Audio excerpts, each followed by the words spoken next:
Six semester result কাল বেরিয়ে গেছে।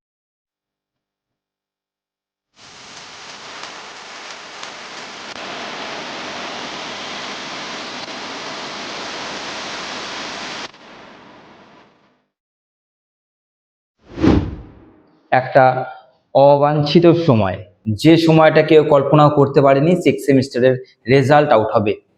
আর এই সিক্স সেমিস্টার রেজাল্টের এই যে প্রশ্নগুলো আজকে তোমাদের মনে চলছে, সেটা নিয়ে ভিডিও করার আগে আমি কিছু জিনিস কমেন্ট করতে বলবো।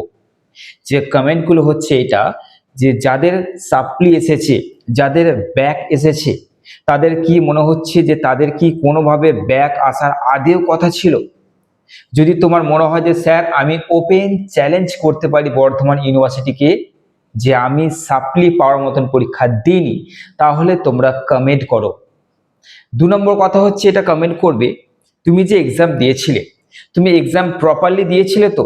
কমন সব ঠিক ছিল, ভালো করে এক্সাম দিয়েছো, এবং তারপরেও সেই পেপারটায় এমন নাম্বার এসেছে, অর্থাৎ তুমি হয়তো পাস করে গেছো কিন্তু নাম্বারটা এমন এসেছে যে সেটা গ্রহণযোগ্য নয়।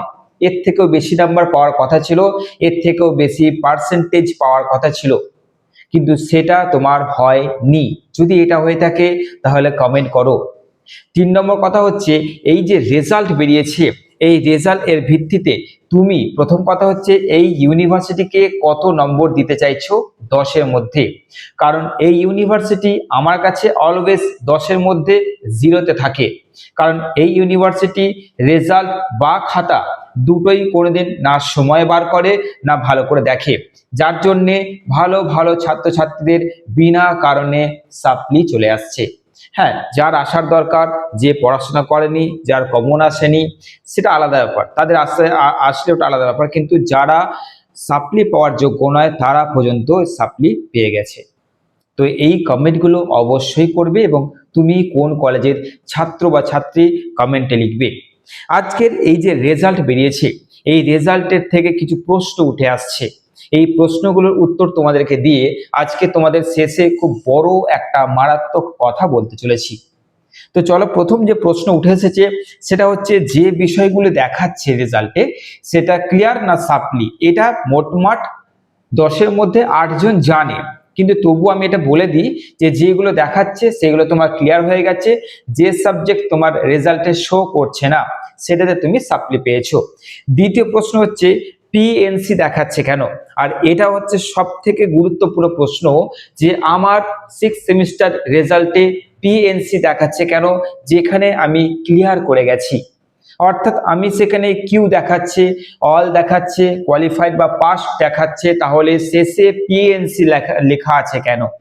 এনসি বা পিএনসি, এই পিএনসি বা পিএনসি এটার থাকার একটাই বড় কারণ, যে তোমার পুরো সেমিস্টারে 1 থেকে 6 সেমিস্টারের মধ্যে কোনো একটা সেমিস্টার তোমার কোনো একটা পেপার এখনো ক্লিয়ার নেই।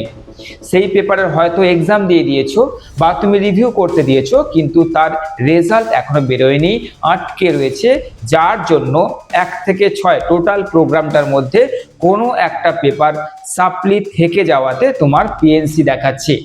6 সেমিস্টার তোমার ক্লিয়ার আছে, 6 সেমিস্টার তুমি পাস, চিন্তা নেই, কোনো একটা পেপার ব্যাক আছে, তার এখনো রেজাল্ট প্রকাশিত হয়নি, তাই পিএনসি দেখাচ্ছে। নেক্সট প্রশ্ন হচ্ছে, এই পিএনসিটা উঠবে তাহলে কিভাবে? কারণ আমি তো 6 সেমিস্টার ক্লিয়ার, 6 সেমিস্টার ক্লিয়ার, কিন্তু যে সেমিস্টারটা ক্লিয়ার নেই বলে পিএনসি দেখাচ্ছে, যখন সেই সেমিস্টারের রেজাল্ট বেরিয়ে যাবে এবং পাস করে যাবে, তখন তোমার কিন্তু এই 6 সেমিস্টার যে পিএনসি দেখাচ্ছে এটা অটোমেটিকলি উঠে যাবে, পিএনসি থাকবে না। নেক্সট প্রশ্ন হচ্ছে, পিএনসি তাহলে মানে কি?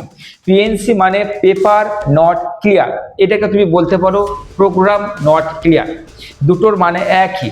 তুমি কোনো একটা পেপারে সাপ্লি রয়েছে, সেই পেপারটা ক্লিয়ার নেই, তাই পিএনসি মানে পেপার নট ক্লিয়ার।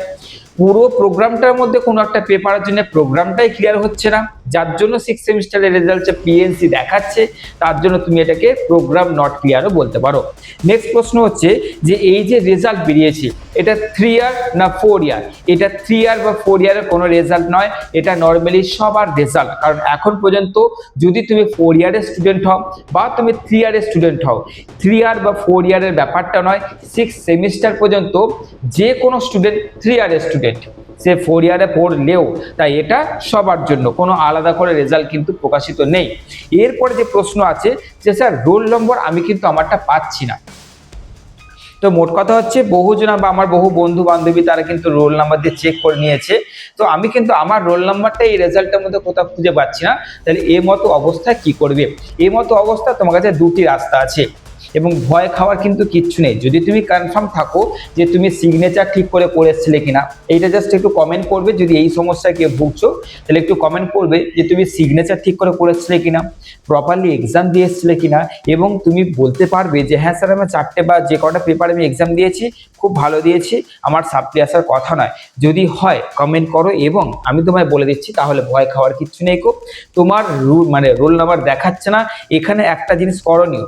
প্রথম হচ্ছে নর্মালি তোমার কলেজের, আজকে তো ধরো নর্মালি যে যাই বার থাকুক না কেন, তোমার কলেজে কোনো ম্যাডাম বা স্যারের যদি তোমার নাম্বার থাকে, সেই স্যার ম্যাডামকে ফোন করে তুমি এটা জানাও। এই একটা জিনিস কি বলছে দেখো, পারলে আমার এখানে মানে কমেন্টে একটু উত্তর দিয়ে দিও যে স্যার ফোন করেছিলাম এই বলছে, তোমার উত্তর সবাই দেখে নেবে, তাদের ক্লিয়ার হয়ে যাবে।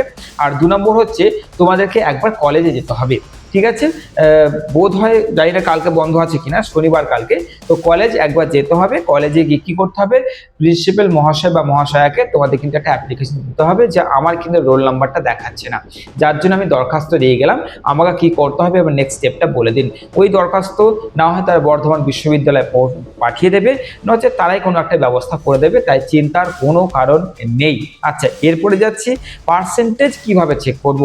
এই যে কটা প্রশ্নের উত্তর আমি তোমাদের দিচ্ছি সেই কটাই প্রত্যেক স্টুডেন্টের মনে চলছে। এই পার্সেন্টেজ কি করে বার করব? পার্সেন্টেজ বার করার জায়গায় না 3 রকম রুলস 4 রকম রুলস চারিদিকে ঘুরে বেড়াচ্ছে। এক হচ্ছে সিজিপিএ, মাথায় রাখবে এসজিপিএ নয়। তুমি যাকেই ক্যালকুলেট করবে সেটা হবে সিজিপিএ। তুমি যেটা দিয়ে মানে ক্যালকুলেট করছে 9.5 হোক বা 0.5 কে মাইনাস করবো দিয়ে 10 দিয়ে গুণ করবো বা 10 দিয়ে গুণ করে 5 মাইনাস করবো, যাই করো সেটা সিজিপিএ এর সঙ্গে হবে। তাই সিজিপিএ ইন্টু 9.5 এই একটা রুলস বেরিয়ে আসছে পার্সেন্টেজ বার করা। 2 নম্বর, যে নাম্বারটি তোমার উঠেছে আর কি 7.5 হোক বা যেটাই হোক তোমার সিজিপিএ তে দেখাচ্ছে, তার সঙ্গে 10 গুণ করবো এবং 5কে মাইনাস করবো, এই একটা বেরিয়ে আসছে।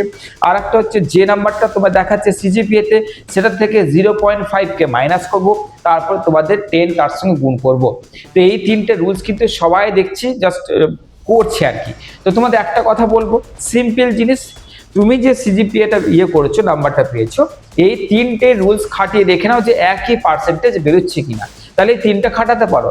নচেত যেটা সর্বগ্রহণযোগ্য সেটা হচ্ছে সিজিপিএর সঙ্গে -0.5 অর্থাৎ 0.5কে মাইনাস করবে, তার সঙ্গে 10 গুণ করবে, এটাই সর্বত্র গ্রহণযোগ্য কিন্তু সিস্টেম। মাথায় রাখবে, এটাতে তোমরা সিজিপিএটাকে বার করে নিতে পারছো। আর নচেত যদি কারোর এটাতেও ডাউট থাকে, 3টেই ক্লিয়ার করলে বা 3টে ক্যালকুলেট করলে তোমরা কিন্তু রেজাল্টটা পেয়ে যাচ্ছ। এরপরে যাচ্ছি, যদি একই বের হয়, সবার ক্ষেত্রে বলছি আমি, এই 3টে রুলসকে লাগিয়ে যদি একই পার্সেন্টেজ বেরিয়ে যায়, তাহলে তোমরা কনফার্ম যে চলো যে কোনো রুলসে আমার বেরিয়ে যাচ্ছে, নচেত কিন্তু যেটা বললাম সেটা। হ্যাঁ, আচ্ছা, এবার যাচ্ছি তোমরা যে এক্সাম দিয়েছো বা যারা সাপ্লি পেয়েছো বা যারা পাস করেছো বা মন মোতাবেক নাম্বারটা পাওনি, তাদের কাছে আর একটা প্রশ্ন, যে আমরা যে ইন্টারনাল দিয়েছিলাম, ইন্টারনাল এখানে কি যোগ করেছে কি করেনি? তো এই ইন্টারনাল যোগ করাটা কিন্তু খামখেয়ালি ব্যাপার, পরিষ্কার বলে দিচ্ছি। যে কোনো সেমিস্টার আমি লক্ষ্য করেছি, কোনো সেমিস্টারে যোগ করছে, কোনো সেমিস্টারে যোগ করছে না। তো এই খামখেয়ালি ব্যাপারের জন্য কিন্তু কোনো সেমিস্টারে ইন্টারনাল যোগ হয়ে সেখানে নাম্বারটা ক্যালকুলেট হয়ে বেড়ে যাচ্ছে, বেড়ে যাওয়ার ফলেও দেখা যাচ্ছে ফেল করে যাচ্ছে। কোনো জায়গায় ইন্টারনালকে যোগ করে না, তাও সেই স্টুডেন্ট কম নাম্বারও পাস করে যাচ্ছে। তো এমনি বর্ধমান ইউনিভার্সিটি জানো তোমরা কি খেয়ে এসব দেখে, কি খেয়ে খাতা দেখে ভগবান জানে। তো এই রেজাল্ট যে বানাচ্ছে বা যার খাতা দেখছে, তারা পুরোপুরি কিন্তু বেশিরভাগটাই ধরো খাতা বা তোমাদের তাদের সিস্টেম কিছু ঠিকঠাক নেই, কাজ তারা ঠিক মতন করে না বলে আজকে তোমাদের ঘাড়ে এই জিনিসগুলো এসে বসছে। কেউ কিন্তু নিজেকে দোষ দেবে না, কেউ কোনো রকম নিজেকে দোষ দেবে না। কোনো রকম গার্জেন বা অভিভাবক যদি এই ভিডিও দেখে থাকেন, আমি আপনাদের বলছি, আপনাদের সন্তান যারা সাপ্লি পেয়ে গেছে তাদেরকে দোষ দেবেন না। অ্যাকচুয়ালি আমি ওপেনলি প্ল্যাটফর্মে বলছি এবং বহুবার বলেছি, খাতা যিনি দেখছেন এবং যেখানে রেজাল্ট প্রকাশিত হয়, এই দুটো জায়গাতে প্রচুর গরমিল রয়েছে, যার জন্যই স্টুডেন্টগুলো বিনা কারণে সাপ্লি পেয়ে যাচ্ছে। ঠিক আছে, আচ্ছা, এরপরের সমাধান কি আছে? সমাধান কিচ্ছু নেই। যখন ধরো ওই পরীক্ষাগুলো হবে, অর্থাৎ 6 সেমিস্টার, কারোর 4th সেমিস্টার সাপ্লি আছে, যাই আছে, তো তখন কি হবে? তখন আমার কন্ট্যাক্ট নাম্বার দেখতে পাচ্ছ, এই নাম্বারটা ফোন করবে, অ্যাকিউরেট নোটস তোমাদের দিয়ে দেবো, পরীক্ষা দেবে, তোমাদের আরামসে ক্লিয়ার করে যাচ্ছ। 2 নম্বর কথা হচ্ছে, যেটা সব থেকে বড় কথা, সব থেকে বড় কথা ভিডিওতে বললাম, আমি শেষে সব থেকে যে বড় কথাটা বলবো সেটা হচ্ছে, যে প্রশ্নটা বলছি ভালো করে শুনবে এবং কমেন্টে লিখবে যে স্যার এটা আপনি ঠিক বলেছেন।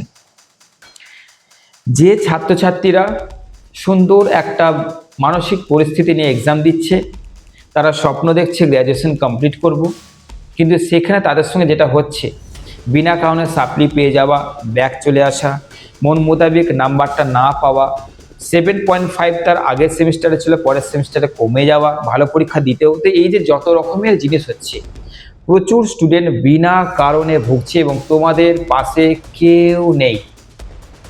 এটাকে আমি ঠিক বলেছি? তোমাদের পাশে একটা মানুষ নেই পৃথিবীতে যে এই সমস্যাটা তোমার হয়ে কথা বলবে, যে কেন এই স্টুডেন্টটা বিনা কারণে সাপ্লি পাচ্ছে। আপনি উত্তর দিন। কেন এই স্টুডেন্ট আগের সেমিস্টারে এত পেয়েছিল, এই সেমিস্টারে কমলো? সে তো বলছে বুক ফুলিয়ে বা বুক চওড়া করে বলছে, বুক ঠুকে, যে আমি চ্যালেঞ্জ করতে রাজি আছি, এবারেও আমার পার্সেন্টেজ সেরকমই আসার কথা, কেন এই সেমিস্টার তার কমে গেল? কেন একটা স্টুডেন্টের ফার্স্ট সেমিস্টারে যে পয়েন্টেই ছিল, সিজিপিএ দেখা গেল 6.5 ছিল, সেটাই সেকেন্ড সেমিস্টারে, সেটাই থার্ড, সেটাই ফোর্থ, ফিফথ, সিক্স, এইভাবে কন্টিনিউ একই পার্সেন্টেজ কি করে তার চলে আসছে? কমবে বা বাড়বে? তো এই নানান জিনিসগুলো প্লাস রিভিউ রেজাল্ট, আপনারা কেন যে পরীক্ষার রিভিউ সে করছে সেই পরীক্ষার আগে তার রিভিউ রেজাল্ট বেরোচ্ছে না, কেন পরীক্ষার পর বেরোচ্ছে?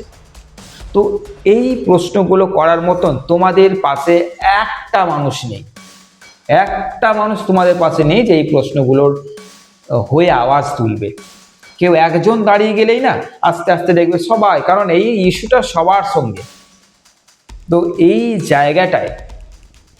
জায়গাটায় যদি আমি দাঁড়াতে পারি, তাহলে আমার সঙ্গে তোমরা থাকবে তো? কারণ আমি এই জায়গাটা এবার আমি আসতে চলেছি। এখন খুলে বলছি না, কিন্তু আমার পাশে তোমরা দাঁড়াবে তো? যদি তোমাদের হয়ে আমি দাঁড়াই, রাস্তায় নামি, এইটুকুই বলার ছিল। তো মোট কথা, আজকে কমেন্ট তুমি এটাই লাস্টের করছো, আর এগুলো বললাম সেগুলো কমেন্ট করছো। ভিডিওটা যদি উপকারে লাগে তাহলে অবশ্যই শেয়ার করে দিচ্ছ সব জায়গাতে। ভালো থেকো, সুস্থ থেকো।